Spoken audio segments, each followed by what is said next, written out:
Sabemos que o conceito de jogo envolve a ideia de uma atividade lúdica orientada por algumas regras, podendo apresentar caráter competitivo ou cooperativo. Nesse contexto, o jogador pode praticar sozinho ou com outros jogadores. O jogo eletrônico possui as mesmas características, acrescentando o fato de as ações dos jogadores serem realizadas dentro de um ambiente virtual. Conceitualmente, podemos dizer que o jogo eletrônico, também conhecido como videojogo ou videogame, é aquele que se utiliza de tecnologias relacionadas ao computador. Como exemplos de equipamentos desse tipo, usados para praticar os jogos eletrônicos, podemos citar os computadores pessoais, também conhecidos como computadores de mesas, bem como alguns portáteis do tipo tablet e celular, além de máquinas de fliperama e também do tipo console. No caso específico do console, podemos dizer que se trata de um computador de pequeno porte, criado especificamente para jogar videogame como, por exemplo, Mega Drive, Super Nintendo, PlayStation e Xbox. Aos consoles são conectados controles manuais, com ou sem fio, e também uma TV. O start para o surgimento dos jogos eletrônicos foi dado na década de 1950, época de muitas revoluções comportamentais e tecnológicas relacionadas, por exemplo, à TV, ao rádio, ao cinema e à ciência mundial. Com relação ao primeiro jogo eletrônico, ele foi criado em 1958 pelo físico norte-americano William Higginbotham. Sua criação recebeu o nome de Tennis Programming, também conhecido como Tennis for Two. Era um jogo muito simples, jogado com um equipamento chamado de osciloscópio e processado por um computador analógico. Na tela do osciloscópio aparece uma linha horizontal na parte inferior da tela, representando a quadra, uma pequena linha vertical no centro representando a rede e um ponto que se desloca de um lado para o outro, representando a bola. O controle era uma pequena caixa com dois botões, um potenciômetro, com a finalidade de afetar o ângulo da bola, e um segundo botão, que ao ser apertado, rebatia a bola para o outro lado da tela. Não havia placar, naquele momento, para esse tipo de jogo. Em 1961, o estudante de engenharia elétrica Steve Russell, da Universidade de Utah, Estados Unidos, criou o jogo Space War. O tema era uma guerra espacial em que o jogador controlava uma nave e deveria enfrentar as naves inimigas. O jogo foi criado usando uma linguagem de programação chamada Assembly. O sucesso do Space War estimulou o engenheiro Ralph Baer a criar em 1966 uma máquina capaz de rodar esse jogo por meio da TV. Em 1971, o engenheiro eletricista Nolan Bushnell criou uma máquina chamada de Computer Space, conhecida como o primeiro fliperama da história. Aliás, você sabia que o termo videogame surgiu com os fliperamas? É verdade. E só depois foi adotado pelos games domésticos. Esse arcade possuía um monitor acoplado e controles analógicos fixos, possibilitando ser jogado por duas pessoas. Pouco tempo depois, Bushnell formou uma sociedade com seu amigo Ted Dabney e juntos fundaram a empresa especializada em videogames, a icônica Atari. Em 1972, eles lançaram seu primeiro jogo, o Pong, sendo simples e muito fácil de jogar, agradando bastante ao público. Ele representava uma partida de ping-pong jogado em posição vertical. Uma tela de fundo preta era dividida em duas partes por uma linha branca vertical no centro da tela. Em cada quadra fica um jogador, representado por um pequeno retângulo branco que pode ser deslocado para baixo e para cima, na tentativa de acertar a bola e devolvê-la ao campo adversário. No Pong, já era possível contar com a presença de um placar na tela do jogo. Em 1978, o desenvolvedor de jogos Tomohiro Nishikado criou o Space Invaders, sendo o primeiro jogo de tiro com gráfico bidimensional. Nele, o jogador movimenta um canhão laser com a finalidade de eliminar os alienígenas antes que eles tocassem a parte inferior da tela. O jogo foi um sucesso, gerando altos lucros tanto para a empresa desenvolvedora como também para outras empresas que imitaram a fórmula de sucesso. Uma das grandes inovações em sua jogabilidade está no fato do Space Invaders disponibilizar 3 vidas ao jogador, vencendo quem atingisse o maior número de pontos antes de perder a última vida. Em 1980, foi criado um dos jogos mais icônicos dessa época, o Pac-Man, e o seu criador, o japonês Toru Iwatani, trabalhava para a empresa Namco. Originalmente, o Pac-Man foi criado para arcade e seu sucesso foi tão grande que a Atari resolveu criar versões para o seu console Atari 2600. Seu criador contou, no primeiro episódio da série GDLK da Netflix, que os centros de jogos eram lugares exclusivamente masculinos e não haviam jogos para o público feminino. O objetivo dele era mudar aquela realidade, criando um jogo que substituísse a ideia de matar algo pela ideia de comer algo e que fosse divertido. Durante o desenvolvimento do conceito do novo jogo, Enquanto comiam uma pizza, veio a ideia do personagem Pac-Man, semelhante a uma pizza sem uma das fatias. A jogabilidade é simples e fácil.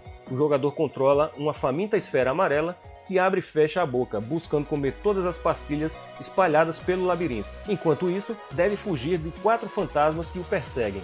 Em 1981, o japonês Shigeru Miyamoto, designer e produtor de jogos eletrônicos da empresa Nintendo, criou o jogo Donkey Kong. Nele, um carpinteiro chamado Jumpman deveria salvar sua namorada Pauline, presa pelo malvado gorila que deu nome ao primeiro jogo no estilo plataforma. Para isso, deveria saltar obstáculos e escalar o cenário, até chegar onde a garota estava e soltá-la. Nos Estados Unidos, o personagem passou a ser chamado de Mario pelos funcionários da Nintendo por achá-lo parecido com o dono do galpão usado pela empresa em Seattle, o Sr. Mario Segale.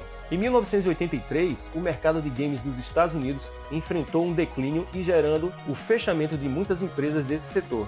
Aquele cenário abriu as portas para as empresas japonesas como a Nintendo, iniciando uma nova fase no mercado dos games, com seus personagens carismáticos, jogos mais elaborados e criativos.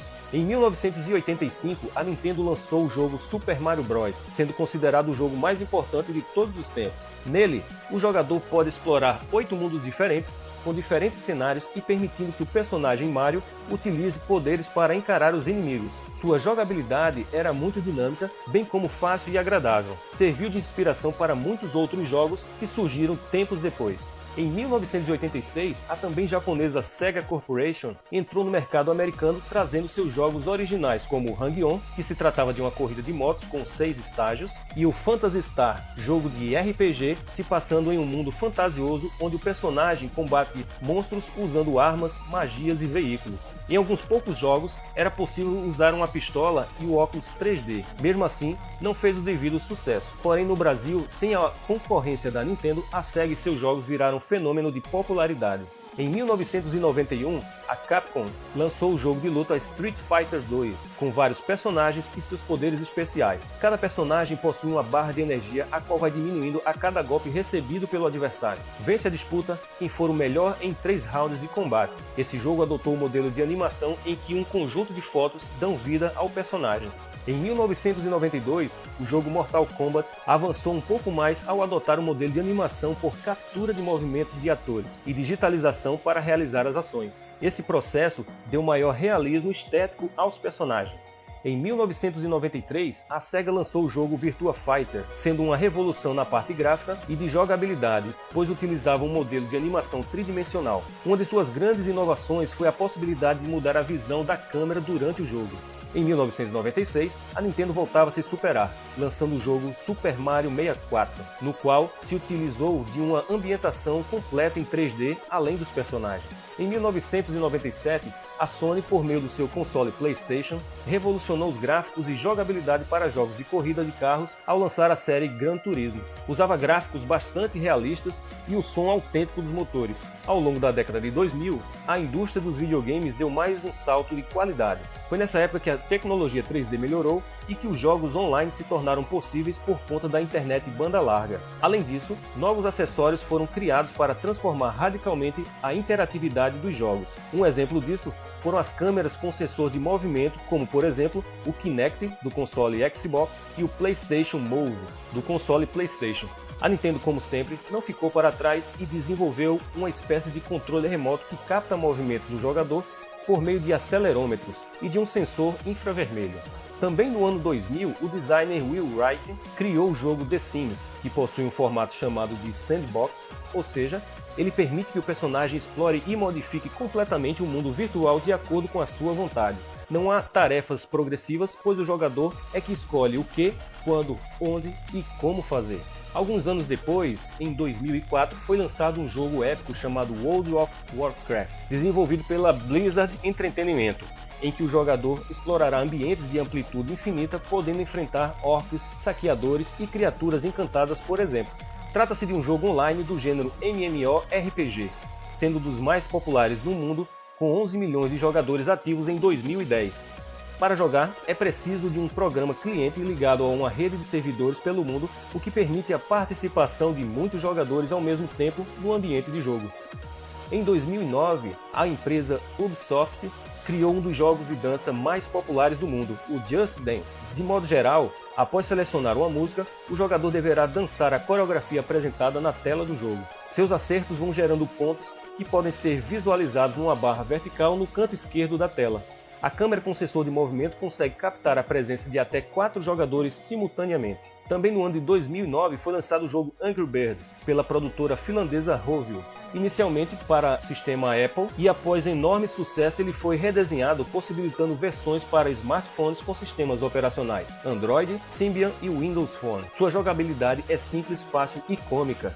Basicamente, o jogador controla os Angry Birds colocando-os no estilingue e disparando-os contra os Pocos para eliminá-los. Nesse mesmo ano, um jogo que entrou para a história da modalidade esportiva da era digital foi o League of Legends, também conhecido pela abreviatura LoL, e que permite batalhas multijogador. Nesse universo de batalhas, o jogador é conhecido como invocador e deve reunir uma equipe de campeões com habilidades especiais para enfrentar equipes controladas por outros invocadores ou pelo computador. O grande objetivo do jogo é localizar o Nexus da equipe adversária e destruí-lo. Porém, ele estará no centro de uma base inimiga e fortemente protegido. Conforme a equipe de um invocador vai progredindo no jogo, ela conseguirá acumular ouro e experiência. Em 2011, o sueco Marcus Persson criou um jogo conhecido como Minecraft, classificado como sandbox. Posteriormente foi desenvolvido e publicado pela empresa Mojang Studios, a qual foi comprada pela Microsoft em 2014. Nesse jogo, os jogadores exploram um mundo aberto tridimensional em blocos, podendo extrair matérias-primas, criar ferramentas artesanais,